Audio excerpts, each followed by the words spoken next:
ஒட்டுமொத்த உலக நாடுகளையும் குறிப்பா மேற்கத்திய உலகத்தை வாயடைக்க வச்சிருக்கிறாரு புர்கினோ ஃபாசோ நாட்டோட இடைக்கால அதிபர் கேப்டன் இப்ராஹிம் டெராரே. அரசியல்வாதிகள் ஓட்டுக்காக பொய் வாக்குறுதி கொடுப்பாங்க, அப்புறம் மறந்துடுவாங்க.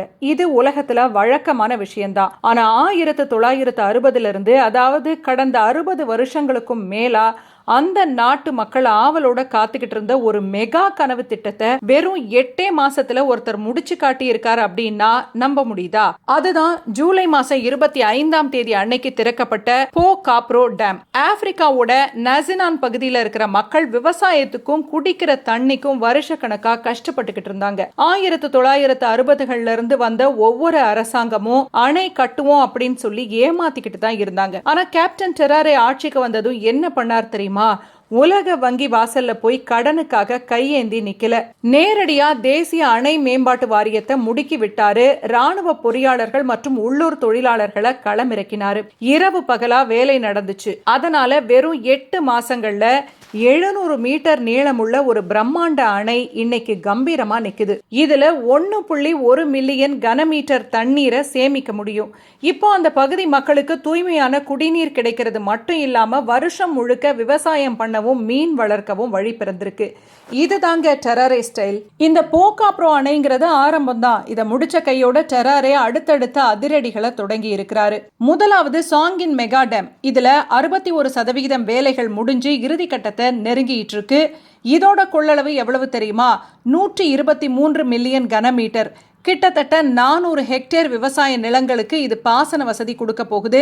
ரெண்டாவது குலூரே டேம். 1998 வெள்ளத்தால உடைஞ்சி போன 28 வருஷமா கைவிடப்பட்ட நிலையில இருந்த இந்த அணைய வெறும் 9 மாசங்கள்ல புதுப்பிச்சு 1.02 மில்லியன் கனமீட்டர் கொள்ளளவு கொண்ட அணையா அண்மையில மக்கள் பயன்பாட்டுக்கு கொண்டு வந்திருக்காரு.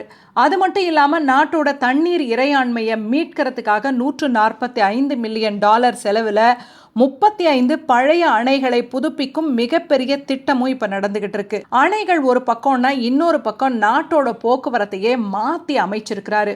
புர்கினோ ஃபாசோவோட தலைநகரமான உவாகடோவையும் முக்கிய வர்த்தக நகரமான போபோ டியலாசோவையும் இணைக்கிற 332 கிலோமீட்டர் நீளமுள்ள 8 வழி அதிவேக நெடுஞ்சாலையை இப்போ உருவாக்கிட்டு வராங்க. இது மேற்கு ஆப்பிரிக்காவிலேயே மிக நவீனமான நீளமான எக்ஸ்பிரஸ் வேவா இருக்க போகுது. இந்த சாலைகளுக்கு நடுவுல போக்குவரத்து நெரிசலை குறைக்கிறதுக்காகவும் கிராமங்களை இணைக்கிறதுக்காகவும் 25 பிரம்மாண்ட மேம்பாலங்களை உள்நாட்டு பொறியாளர்களை வச்சே கட்டி முடிச்சிருக்கிறாரு. வெளிநாட்டு நிறுவனங்கள் கேட்ட தொகையை விட பாதிக்கும் குறைவான செலவுல உள்ளூர் மறுசுழற்சி பொருட்களை வச்சு இந்த பாலங்கள் கட்டப்பட்டிருக்கு. உலக வங்கிகள் கிட்ட கடன் வாங்கல, IMF கிட்ட காசும் வாங்கல. பிறகு எப்படி இந்த பல கோடி ரூபாய் திட்டங்களுக்கு பணம் வருது அப்படின்னு கேட்டா அதுதான் டெராரேவோட மாஸ்டர் ஸ்ட்ரோக். டெராரே ஆட்சிக்கு வந்ததும் செஞ்ச முதல் வேலை ஆப்பிரிக்காவோட இயற்கை வளங்களை வெளிநாட்டினர் கொள்ளையடிக்கிறத தடுத்ததுதான். புர்கினோ ஃபாசோ ஆப்பிரிக்காவோட மிகப்பெரிய தங்க உற்பத்தியாளர்கள்ல ஒண்ணு.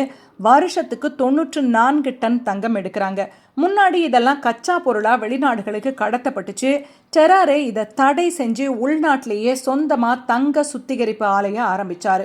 அதோட விளைவு 2026 முதல் 6 மாசங்கள்ல மட்டும் புர்கினோ ஃபாசோ அரசாங்கத்துக்கு தங்கம் மூலமா 6 மில்லியன் அமெரிக்க டாலர், கிட்டத்தட்ட 50,000 கோடி ரூபாய் வருவாய் கிடைச்சிருக்கு. இந்த தங்க சுரங்க வருவாயையும் உள்நாட்டு பட்ஜெட் நிதியையும் வச்சுதான் 68% அதிகமான உள்கட்டமைப்பு வேலைகளுக்கு 1 பைசா கடன் இல்லாம நேரடியா பணம் கொடுக்கிறாரு டெராரே. சுருக்கமா சொல்லணும்னா ஆப்பிரிக்க நாடுகள் முன்னேறணும்னா மேற்கத்திய நாடுகளோட பிச்சை வேணும், கடனுதவி வேணும் அப்படிங்கிற அந்த அடிமைத்தனமான சிந்தனையை கேப்டன் இப்ராஹிம் டெராரே உடைச்சு எரிஞ்சிருக்காரு. நம்ம சொந்த வளம், நம்ம சொந்த மக்கள், நம்ம சொந்த உழைப்பு, இது இருந்தாலே ஒரு நாட்டை வல்லரசாக்க முடியும்னு நிரூபிச்சுக்கிட்டு வராரு. இந்த ஆப்பிரிக்க நாட்டோட அதிரடி உள்கட்டமைப்பு புரட்சியை பத்தி நீங்க என்ன நினைக்கிறீங்க? கேப்டன் இப்ராஹிம் டெராரே இப்படி அதிரடியா வேலை செய்யறாரு.